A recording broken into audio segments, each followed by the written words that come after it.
if I can get this thing framed up, what we're looking at is Smoky quartz. And this is all that I have in terms of display quality. Smoky quartz. I mean, other quartz points, I have lots of different quartz points, but I definitely do not have lots of smoky quartz. I guess its title is pretty self-explanatory. It's a beautiful type of quartz, and it's rare because this is all I have, and it's all tinted gray, light grays to dark grays, and I'm hoping the natural light's going to do me justice here. I'm looking at a lot of light coming through, but it is, I promise you. See if I can shut this up. Smoky quartz. It's got a real rich gray hue. Both of these do. They're coming in white, at least as far as I can see right there. Let me see if I can do this with one hand. Hang on a second, I'm moving around.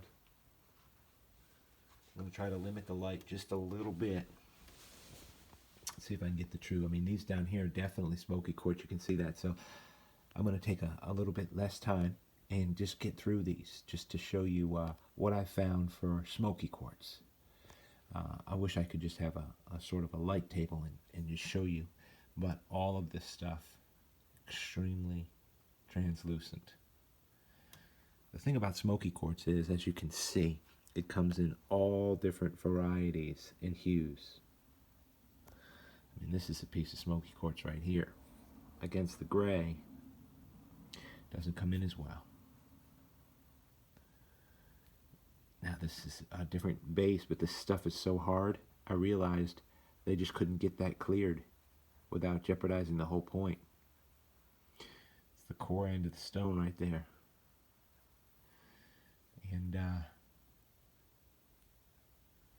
that didn't go straight across, so one way or another they were working on that and couldn't get it cleared because the rest of the point is just absolutely ready to go.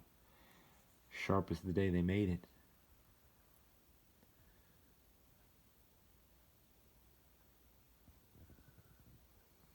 Smoky quartz all the way, right? So that's as dark as you get right there as I've ever found in smoky quartz. And some variants to it down here. But just incredible stuff. Let's take a look at some of this stuff and just keep it straightforward right on the smoky quartz now. Here's another one. Wonder if I can, if you pick up on the grays, if I put it in my red hands against, I guess if it's light gray against the dark gray, it makes it look white, but these are definitely smoky quartz. Found this at the jump off. You know, it's hard to, so I have to document these. I made my promise to Brian, and some of you out there are really enjoying seeing the quartz, but the reason I was pausing there for a minute was because if you've seen, like, I have a sub called Points365, and you can see it in the column or under the channels that I sub to. Staggering. I think it's either Kentucky or Tennessee he finds his points. I mean, these are nice points. I cannot let that go by. It's as best as I can find. But when I see the points and stuff he finds, I'm like, that's staggering. And I continue, that happens to me looking at the stuff that you guys find across the whole country.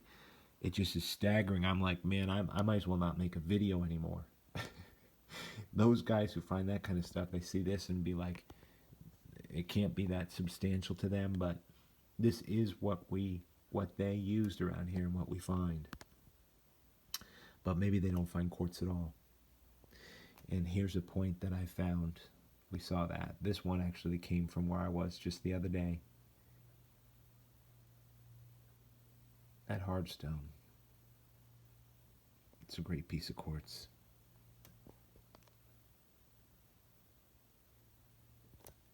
I like the workmanship that made the base complete, just ready to go. This is super hard material, so it would have worked. Different eras. We are jumping centuries, if not millenniums, between some of these points. Some of these things are so translucent, it's not even funny. You can see my finger through this thing. And it is a smoky quartz variety.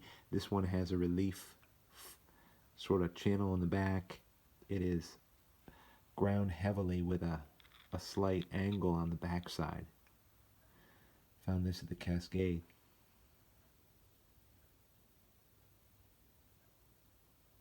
Strange point.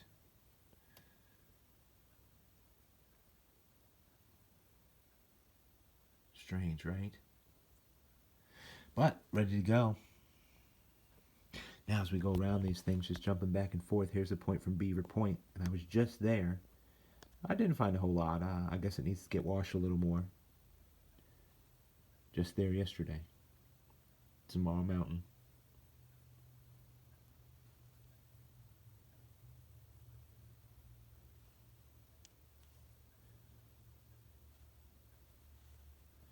Just made super well. See in my hand, you can really pick up the grays better than against that dark gray. I maybe should have used something like a white, but it's the only and best backdrop I have for the rhyolite and the white quartz. But I guess it's the first for the smoky quartz. We'll get by. Here's a Guilford that I found recently.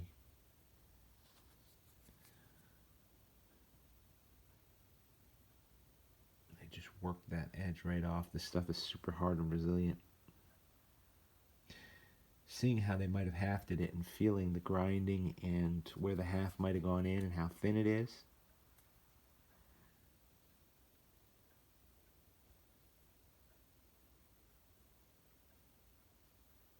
Most of these are not as elegant and perfectly balanced as my friends in Missouri and Tennessee and Kentucky find those flints, but there's a unique virtue to these, I guess. I mean, this point here looks rough all over, but it is absolutely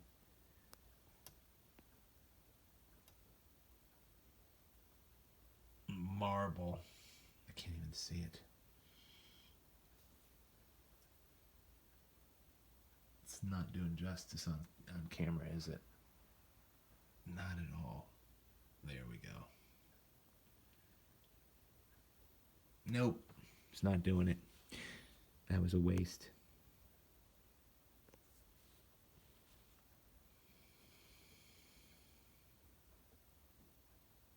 Just super unique, so I have it in the same bin. These all come from virtually the same bin. Here's another piece of smoky quartz from Beaver Point. It's funny, this point here came from the same place. Look at the workmanship on that.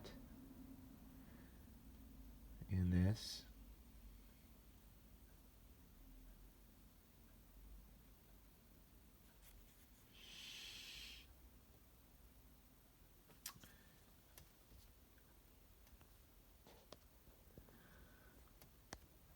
I hope everybody is staying safe. I promise you, you have 100 times more of a possibility of getting hurt badly, if not killed in an automobile if you go driving today, than you do from some virus. I promise you that. 100, if not more, at this point from Clay Pot.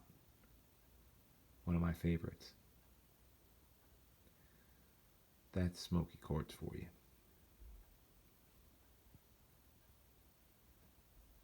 Just a brute. It's a brute, 50 caliber. Beautiful. Of course, many of you have been looking at this thing. It's a crazy point from the bear. I've had it for about 4 or 5 years, so it's been up on some videos, but I wanted to put it with my smoky quartz group. It's in a bin that I keep my serrated quartz in, which we might have to get to. I'm not sure about it, but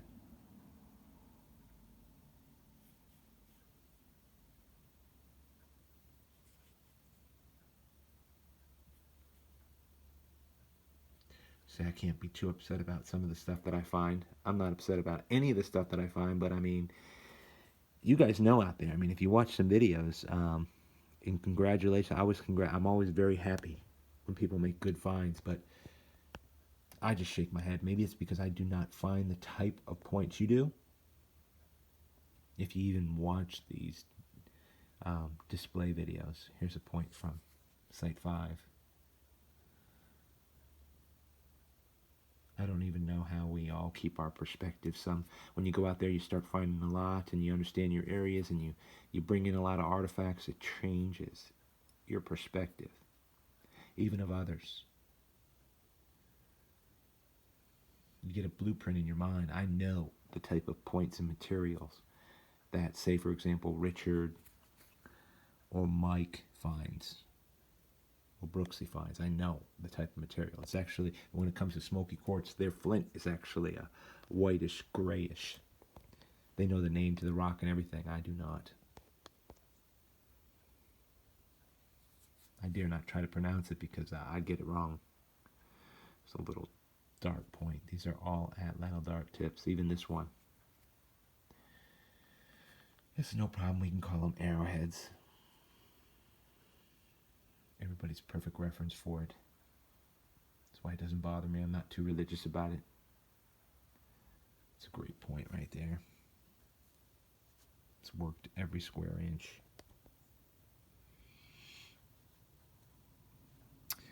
So I'm about finished. And yeah, this point from Smokin might be for me, a 4 or 5 year old point. Maybe 6. I froze my butt off the day I found this. You don't find them, Yadkins, this long in smoky quartz, let alone quartz, often. So it's rare. Looking at it, I don't know, it's a little rounded there, but I wouldn't doubt that it was perfectly balanced and it had that air, but I'm not sure. It wouldn't have needed it.